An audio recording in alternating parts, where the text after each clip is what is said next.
अंक समझना, किस किस को क्या बोलते हैं, ये जानकारी भी अपनी छोटी मोटी अपने संज्ञान में होना चाहिए।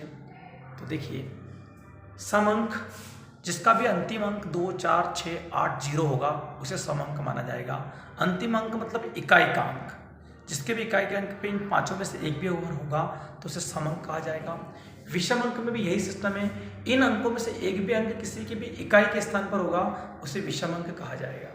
इसी प्रकार से अभाज्य संख्या, ऋण संख्या उसे कहते हैं जिसमें एक का भाग या स्वयं का भाग जाए, बस वही अभाज्य संख्या कहलाती है। जिसमें स्वयं का भाग जाए या एक का भाग जाए। प्राकृत संख्या अनंत होती है, 1, 2, 3 से लेकर मतलब गिनती से शुरुआत करके 0 से शुरुआत होकर अंतिम तक चलती रहती है, उसे प्राकृत संख्या कह सकते हैं, अनंत होती है। रोमन अंकों की पहचान होती है कि एक डंडे को एक बोलते हैं, 2 डंडे को 2, 3 डंडे को 3, 4 डंडे के लिए आपको मतलब 5 में से 1 कम करना पड़ेगा। तो 5 में से 1 डंडा इधर खींच देंगे तो 5 बन जाएगा। इस तरीके से रोमन अंकों को समझा जाता है। एक इधर कम करने पर कम हो जाता है। जैसे ये 10 लिखे, 10 में इधर 1 डंडा खींचे तो 9 हो जाते हैं। ये यहाँ पर 50 लिखे थे, एक से इधर लिखे थे 40 हो जाते हैं। यहाँ 100 लिखे हैं, यहाँ पर 100 लिखे हैं, 100 में से अगर 10 इधर लगा दिए जाते हैं तो ये 90 हो जाते हैं।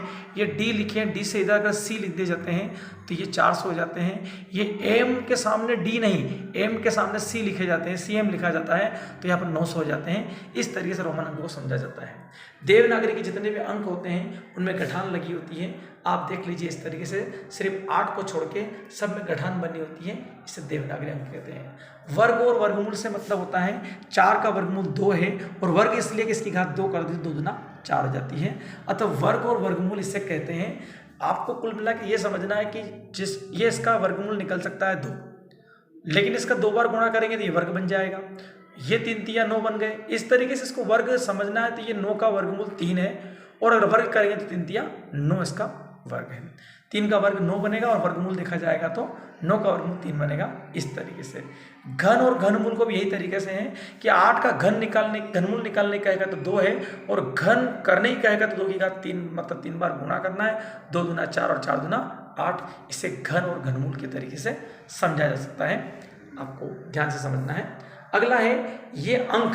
बहुत से को पता नहीं चलता है कि कौन से अंक अंकों में होते हैं और कौन से अक्षर या शब्दों में होते हैं। तो ऐसी लिखी हुई डिजिट को अंक कहते हैं, और ऐसी लिखी हुई को शब्दों में कहते हैं। ये शब्दों में लिखने के लिए 2-2 के ग्रुप बनते हैं। सिर्फ 100 को अंक छोड़ के, 100 को छोड़ दीजिए, ये एक एक अकेला बनता है।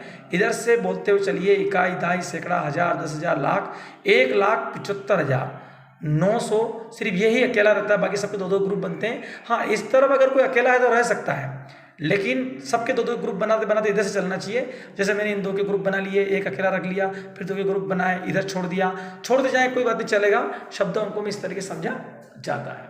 7,568 ग्राम को दशमलव रूप में लिखना है। ऐसा भी आ सकता है 7 किलो 568 ग्राम को दशमलव रूप में लिखो तो भी आपको ऐसे लिखना है, और ऐसा लिखा है तो भी ऐसे लिखना है, क्योंकि ग्राम वाले में 3 जीरो होती है। ग्राम, मिलीलीटर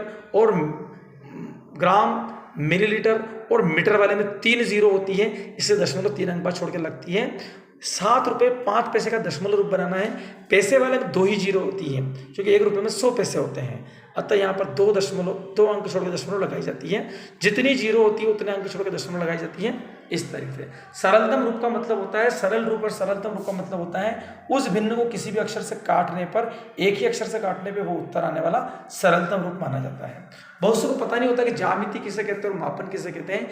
ज्यामिति का मतलब जो आकृतियां होती है, त्रिभुज, आयत, वर्ग, घन, वृत्त, जो भी चीजें आकृतियां होती है उन चीजों को हम ज्यामिति कहते हैं। मापन उसे कहते हैं कि जो किसी चीज से मापा जा सके, चाहे किलोमीटर हो, वर्ष हो, सप्ताह हो, मीटर हो, लीटर हो, सेंटीमीटर हो, किसी भी चीज को, ऐसी चीजों को हम मापन के दर्जे में लेते हैं। यह भी संविदा शिक्षक भर्ती के लिए सबसे इंपॉर्टेंट कोर्स में आते हैं, इसलिए आप ध्यान से सुने और समझे और याद करके अपना जीवन उज्जवल बनाएं।